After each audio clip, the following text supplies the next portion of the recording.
We've been holding hearts before charts, before meds had names, we had compassion. This one's for every nurse, past, present, and future. Let's go. We are the calm in the storm, the beacon of hope. Every beat, every breath, we honor the oath. From night shifts to day breaks, loving our tone. Pepler taught us, connection heals more than alone. From Florence to futures, we redefine care, not just meds and machines. We're presence of prayer, with hands that comfort, eyes that see truth. Healing ain't a chart, notice what we do. We are nurses with hearts wide open. All right, I think we're recording.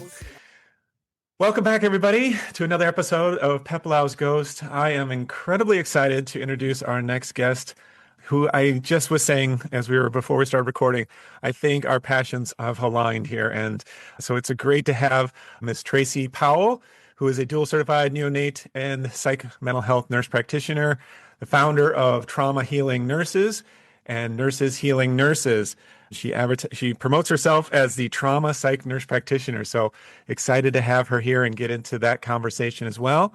She also has been really looking at taking this movement, pushing psychotherapy within the role, and has an upcoming Beyond the Script conference, which if you're interested in that, please link that in the bio here for the podcast. But it is a dedicated space for psychiatric prescribers and therapists to connect, sharpen their clinical psychotherapy skills, revitalize the relational heart of mental health practice. Oof, music to my ears. Thank you and welcome, Traci, to Peplau's Ghost. Thank you. Thanks for having me. Absolutely. So let's get into it. I always like to kind of start us off by maybe just kind of taking us back, since I don't know you that well, and just would love you to introduce yourself to our listeners. Can you take us back to kind of where this idea kind of came from, beyond the script and the trap of, you know, kind of what I would always call kind of the pill mills that are out there, or the racing through and speed running of medication checks and things like that. Obviously, that wasn't the idea for Peplau and her visioning of the role of advanced practice mental health nurse. So where did you start? What started you down this road, and how did you get to this place, if you wouldn't mind sharing? So, no, I don't mind at all. My actual own personal journey set me down this road because I was a psych MP, had been one for many years. You know, I'd done the whole life of degree after degree and certification after certification and be the best that I could be as a neonatal nurse practitioner. And in my mid-40-ish, I ended up having a lot of depression and panic attacks. And the reality was, I watched the movie Frozen, and I saw this movie about this pale blonde chick that had this deep, dark secret that she had never told anyone and was being forced to isolate. And it started my journey of finally admitting, for years as a child, I was molested and grew up in a really tough family that, you know, I had done a good job of kind of packing it away. And something about that movie and other things that happened in my life at that time just kind of ripped the Band-Aid off. And I was not able to keep it as tucked away as I once did. And so I went down the road of what everybody says, go find a trauma therapist and go find EMDR. And I did that and I got worse. Like, I expected it was going to help me get better. But ultimately, I attempted to end my life in the treatment. And during that time, I was given labels like treatment resistant. At 46 years old, I was labeled bipolar. I was given antipsychotics and SSRIs. And I am in no way, shape, or form anti-medication, but I am don't listen to the patient and let me just keep throwing things at you because I think I know what's going on and I'm not hearing you. And, you know, I did all the things. It was 5-6 years that I was in mainstream mental health care doing it all. And it wasn't until, honestly, actually, I read a book called Miss America by Day that was about a Miss America from the 1950s. And she had a similar experience to me. Well, she had the same experience and started talking about recognizing, she called it her night self and her day self. And that night self was this child that was stuck inside of her. And it was the first thing that really introduced me to ego states. And I started researching that. And then I started understanding IFS, and that kind of resonated with me. So I did some IFS, but it still bothered me because I was like, I don't want to have to manage this for the rest of my life. I don't understand how I did all this amazing stuff in my life and this thing cannot get healed. And then I came across something called the Developmental Needs Meeting Strategy, which is not a very well-known ego state therapy. But when I read it, I was like, holy crap, this explains me. And I reached out to the woman who created it, and she talked to me for hours that night. And then I went and did 3 days with her, and my life was completely transformed in 3 days. And after that happened, I just thought I have to change things. Like, there's too many people suffering because of what happened to them. And there's not enough people that understand there are attachment wounds and there are trauma wounds and there are different ways that we can deal with them and heal them so people can be free. And so that was the beginning of it. And then not long after that, I had a nurse confide in me after hearing my story that she had a suicide plan for 2 nights later. And that was still in the NICU. Once I had that conversation, that's what I just committed myself to. I'm never not going to talk about this. I understood that one person's spoken story is another person's permission to speak. And we can't live in the shadows. And, it's just about getting out there, making connection, and helping people understand that there is a way to heal from some really awful stuff if we go down the right path. So that's the very abbreviated version of a very long story. Of course. No, thank you so much for sharing that. That's powerful. Thank you. It definitely highlights the importance of this work and maintaining that relationship. So yes, thank you. Appreciate that. I'll turn it over to my colleague, Sean.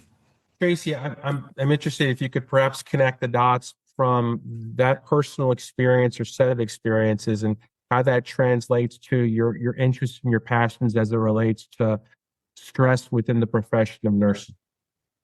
So one of the biggest things is, especially that nurse that I talked to, right? As a nurse practitioner, I don't know if it's like this everywhere, but here, when I re-credentialed, I'd have to check a box that says I don't have any mental health conditions that affects my job. And the reality is it didn't affect my job. It affected my home life because I held it together at work and then would come home and fall apart. But that little box kind of gives the message of don't let anyone know you're struggling. And the reality is, I actually just spoke on a cruise about this. Nurses are struggling. Like, the nurse suicide rate is double that of the general population. And I think we tend to push nurses into the shadows because we expect them to be the superheroes and rise above it all and not be human. And the reality is, even if you've never had childhood trauma, my gosh, we all are working in so many traumatic situations at work. And so I am a nurse through and through. I love nursing. I'll never tell someone not to go into nursing, but I think you have to protect yourself. And I just have a heart for that because I want nurses to be able to reconnect to the light that the reason they went into this and be healthy through the process. Yeah, I appreciate that. I literally was just speaking about something similar the other day on the heels of Nurses Week in a keynote, going back to the work of Aristotle and then Tessman and then Hamrick. Hamrick talked about this concept of courage, right? There's 3 different forms of courage in nursing. There's requisite courage, heroic courage, and burdened courage. The requisite courage is the kind of courage that's defined by doing your job. There shouldn't be a ticker tape parade for you demonstrating that you had to don a mask to go into a negative pressure room to take care of a patient with TB. Heroic courage is that kind of courage that's expected of you when you do something extraordinary.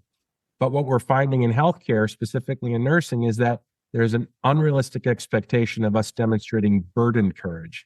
And it sounds like that burdened courage creates greater risks for stress injury amongst nurses, which is contextualized by the stigma you speak about, that really seems to be disproportionately affecting our profession. Yes. Melissa? Yes, thank you. I wanted to go into your background as someone who is dual certified as both a neonatal nurse practitioner and a PMHNP. So how has your deep understanding of early development and attachment science, as you've mentioned, and neurobiology in the neonatal space shaped the way that you approach adult trauma-informed psychotherapy? The way I approach it with my clients? Yeah. I bring in a lot of attachment science and helping people understand, that developing brain all through the years and how those early experiences can affect the way that our brain develops and our relationship with ourselves. And so I look at it from 2 different perspectives. I'll work with the professionals. I actually give talks in the NICU still about understanding parents and their attachment wounds and ACEs and how that affects their bonding in the NICU. But I also help my clients understand, and I'm never out to vilify any parents. I think parents, for the most part, do the best they can.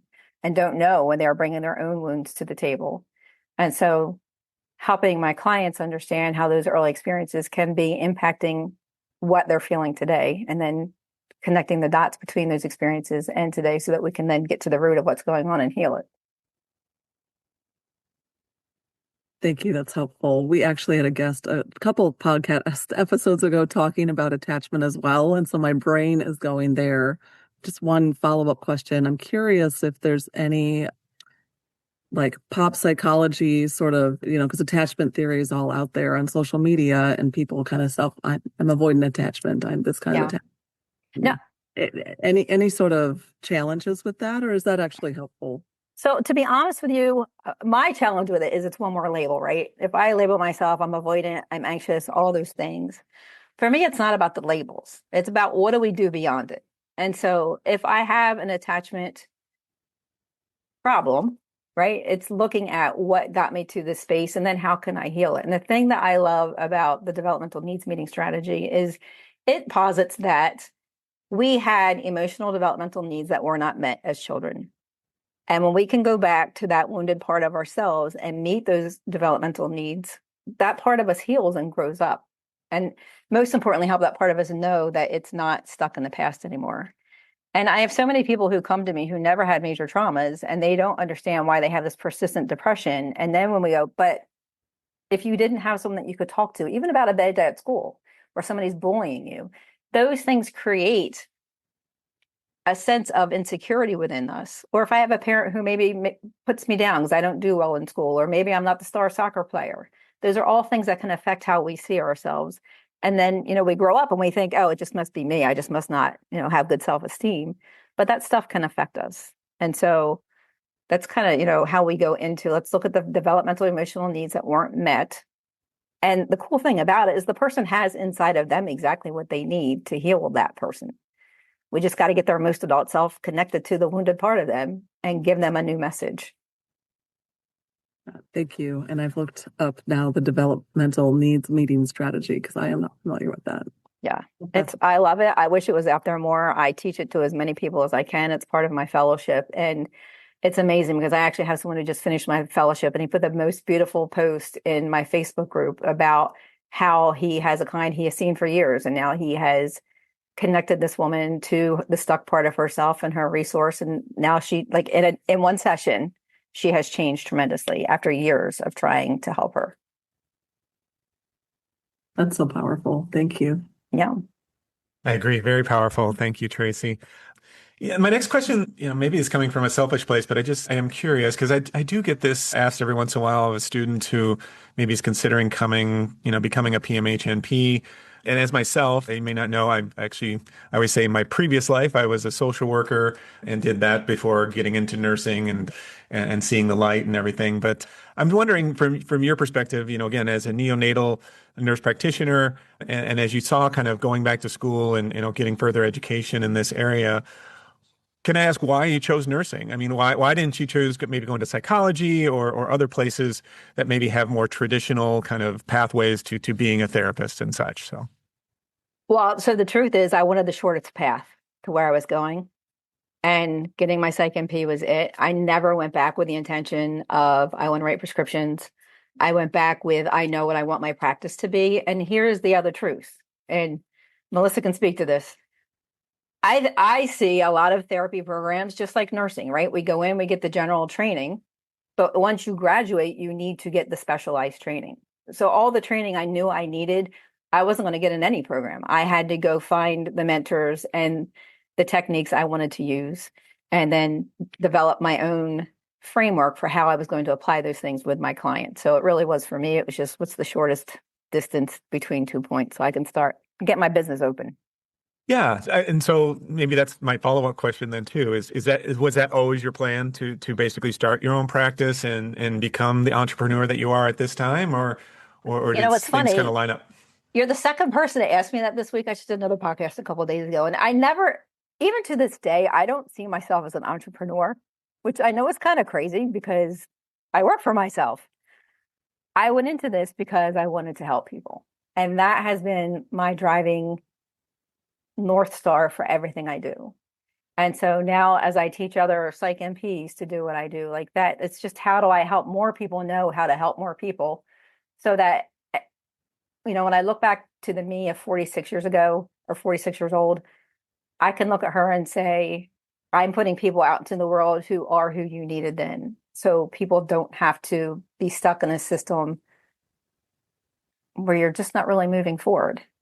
And so I don't know. Yeah, that is why I went back. I knew I wanted to do this. And what I didn't know is I'd be doing what I'm doing now. I mean, now, I don't know if you're aware of this, but I actually started a Facebook group called Beyond Meds. And there's 3,300 psych MPs in there now. And the whole reason the Beyond the Script Society started and Beyond the Script Live started is because I think there's a revolution happening in psych MPs. And many people are getting it. There's more, but I don't know what the more is. And please help me understand that so I can help my patients or clients, as I call them, heal. And it's pretty cool to watch what's happening. Traci, Thanks. Yeah. at the Sorry, Sean. Sure. At the risk of painting with too wide of a brush, if you were to give the nursing profession at large an attachment type, what type would that be, and how best can we work alongside of each other mindful of it? Oh, I think they're anxious avoidant. Can you explain would that a little bit more for the audience? Well, I think there's an anxiety that comes up in people because we have so much imposter syndrome and self-doubt, and we avoid admitting we're struggling.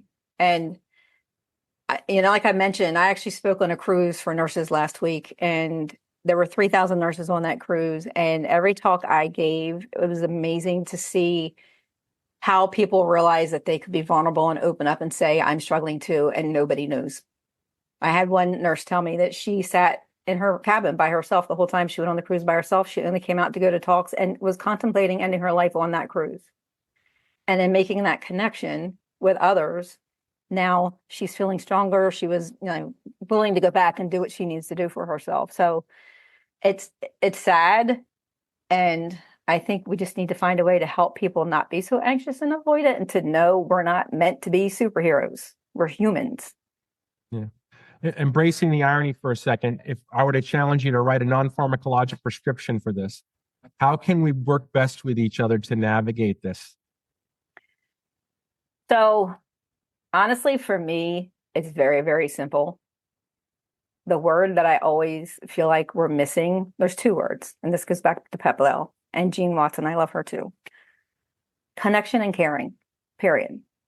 We need to be kinder, we need to be better connected, and we need to care more.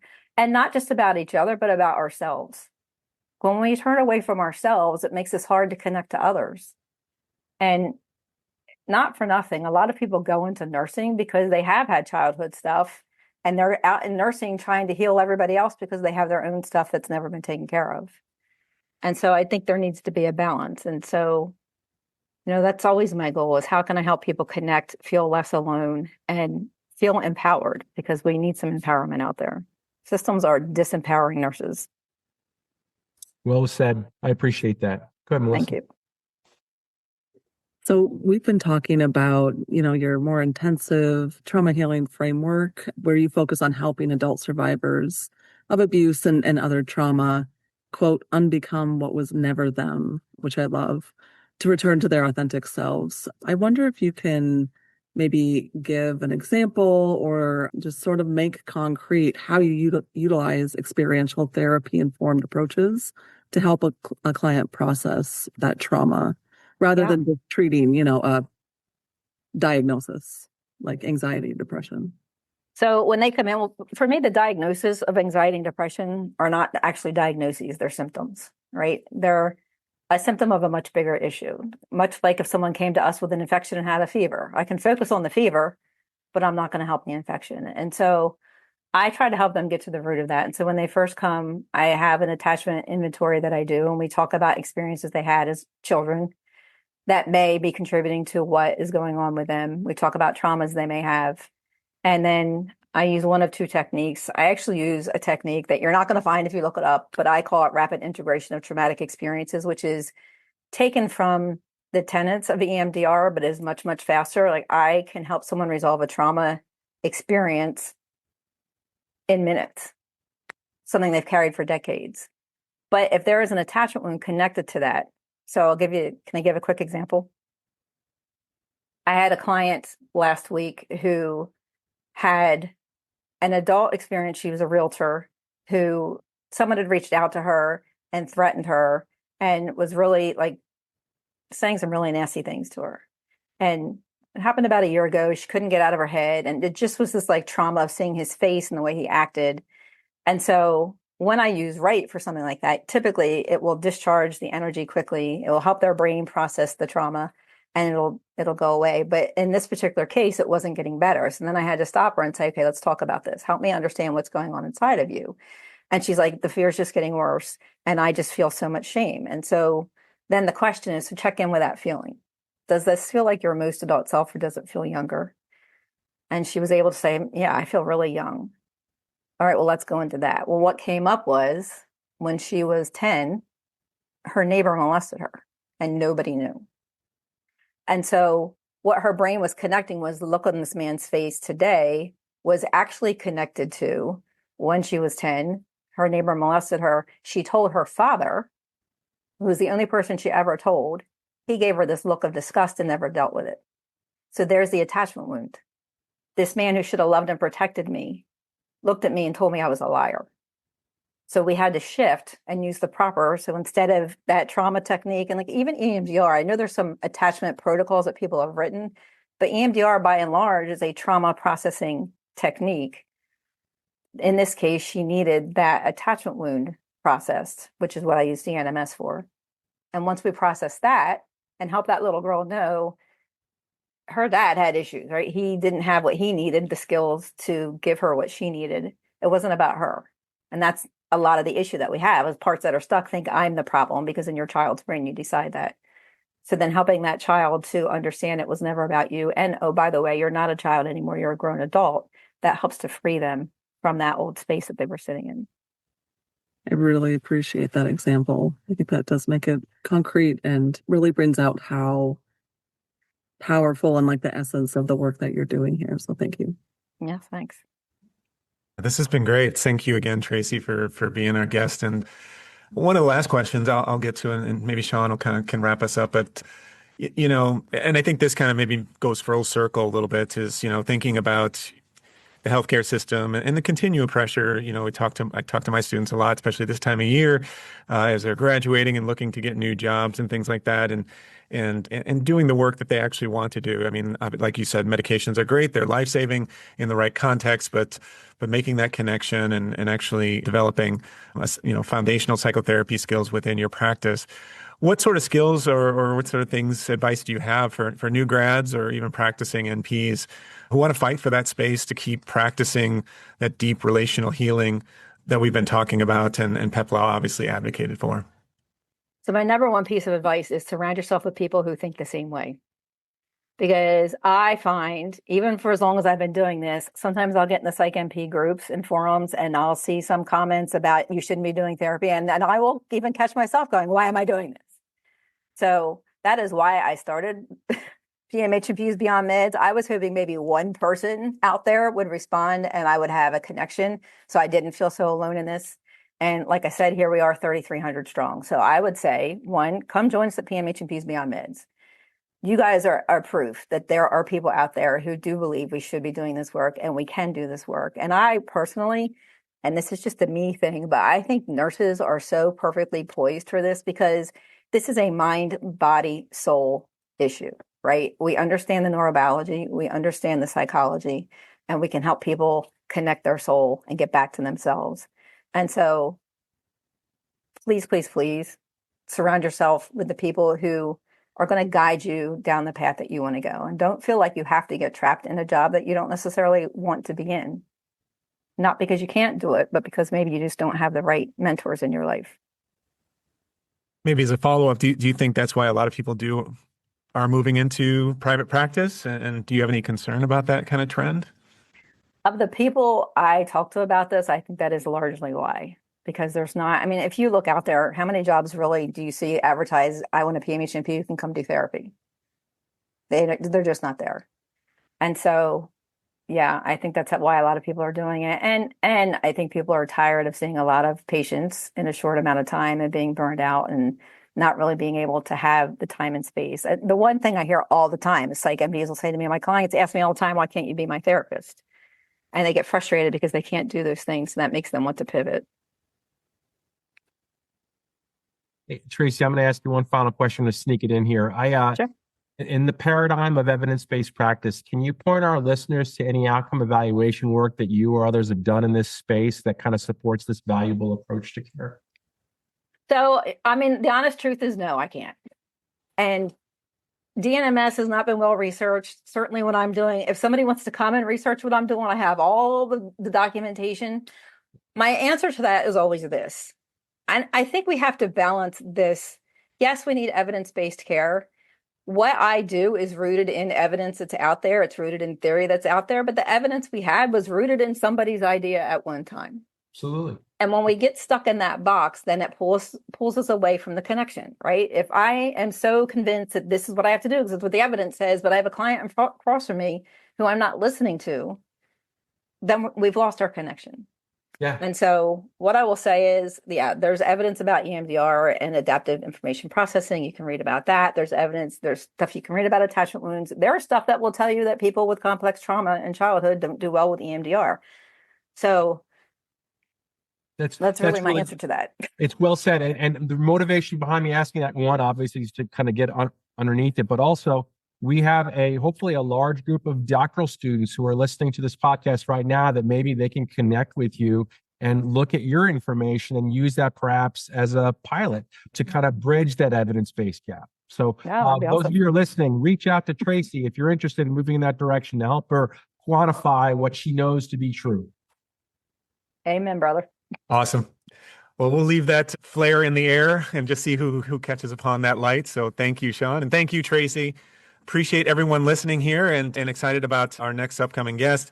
So please, as always, and again, if you want to know more about Traci, as you mentioned, Beyond the Med on Facebook, she is the Trauma Psych NP. Go Google her. She'll find her. She's everywhere, which is great. And again, I think you're right. We're caught on this fire is growing and let's just kind of feed the flames here.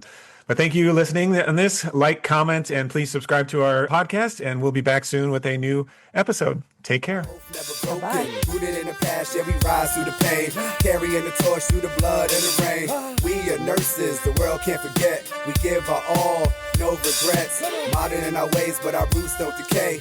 Nurses anthem and it's here to stay. We are nurses. So here's to the hands that heal, the hearts that stay steady, the voices that whisper you're not alone.